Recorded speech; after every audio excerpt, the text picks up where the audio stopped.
Wow, is that it? Yeah. Amazing. Look at how big that is, Kevin.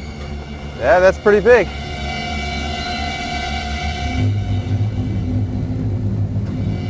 This really is unbelievable.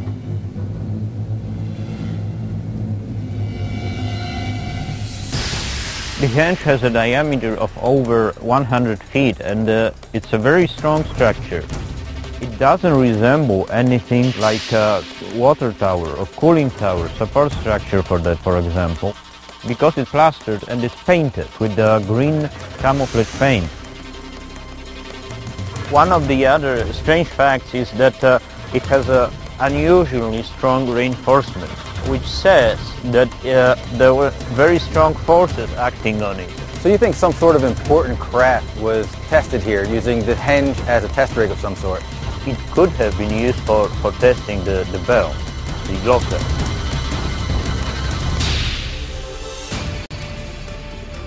If the bell is powerful enough to create a space-time distortion, then it could leave traces that would still be evident decades later. So what we're going to do is look for radiation signatures and magnetic aberrations in the center of the henge.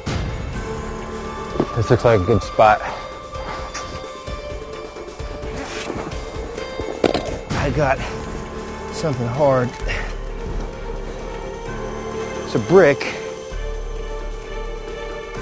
We didn't find any evidence at the center of the henge, so now we have to look at the perimeter.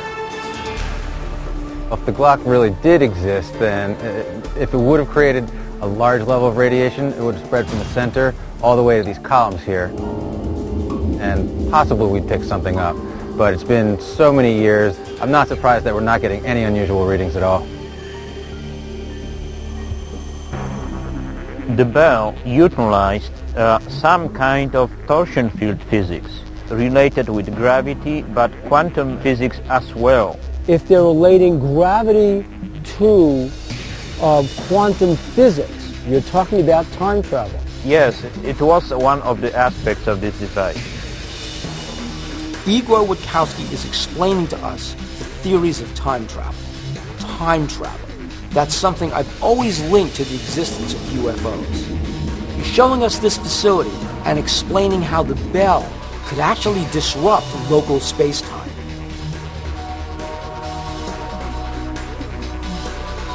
It worked in such a way that inside there were two metal cylinders or drums. There was a mercury inside these drums, which rotated or spun around the common axis with very high speeds by the flow of the electric discharge, electric current.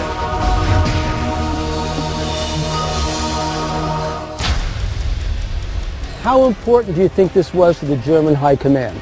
I have managed to find a document in one of the archives in the United States, actually, in which it is stated that it was the most important research project of the Third Reich.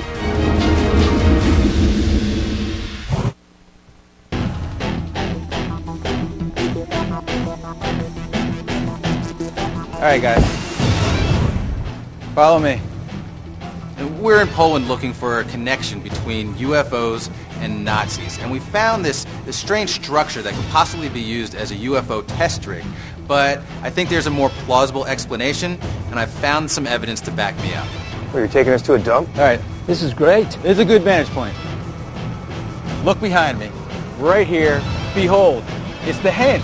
It's right there. It's simply a concrete support for a water tower and a power plant.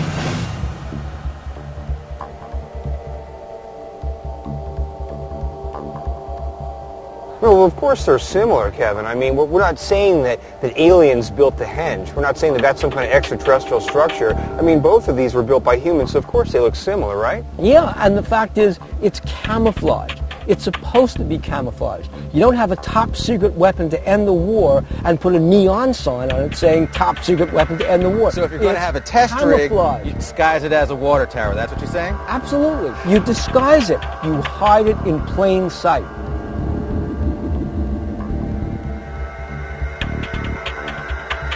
I mean, do you remember at the henge, there was a factory close by, a power plant. They needed a water tower for the cooling system, and that's exactly what the henge was. It was a base for that, just like we're seeing here.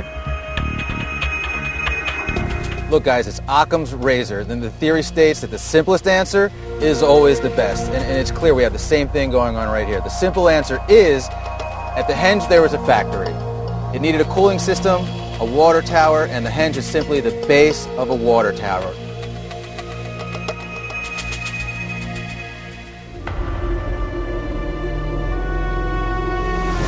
We're back in Lower Silesia, the home of Project Riese.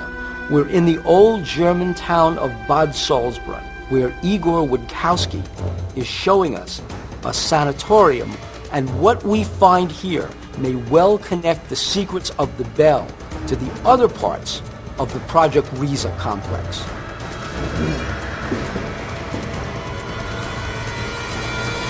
This is the vacuum chamber, a pressurized chamber that was used by the Germans during the war.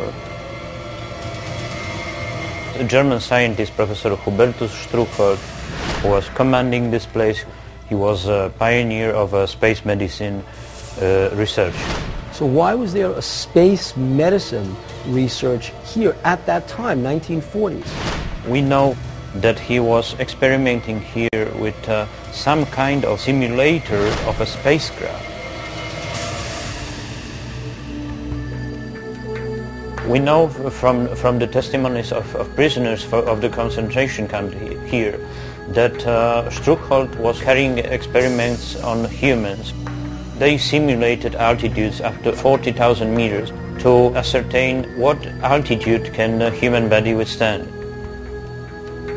40,000 meters equals 130,000 feet. And if what Igor is saying is true, then these altitudes would cause permanent damage, if not immediate death. UFO connection or not, if they were using human subjects in these kinds of experiments, then this is another example of Nazi brutality. Now, this is obviously a pressure chamber, but this whole building used to be a sanatorium, and back in the 40s there were a lot of bronchial diseases. Couldn't this just be a room to just merely treat these bronchial diseases? It could have been such a room, but Professor Struckhold in an interview has said that he carried out his experiments related to space research in this part of this small city.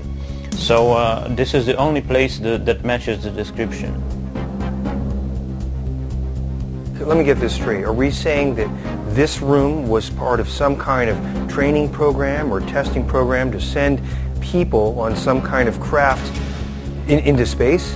Professor Struckhold himself has said in an interview after the war that he tested here underground some kind of a spacecraft that was controlled by men sitting inside.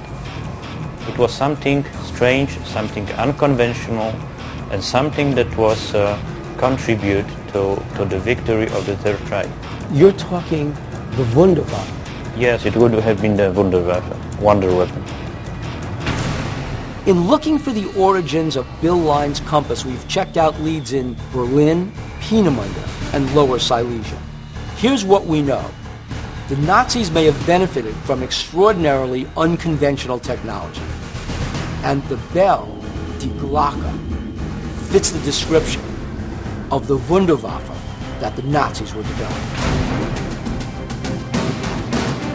Look, this is just like every other UFO case we've investigated.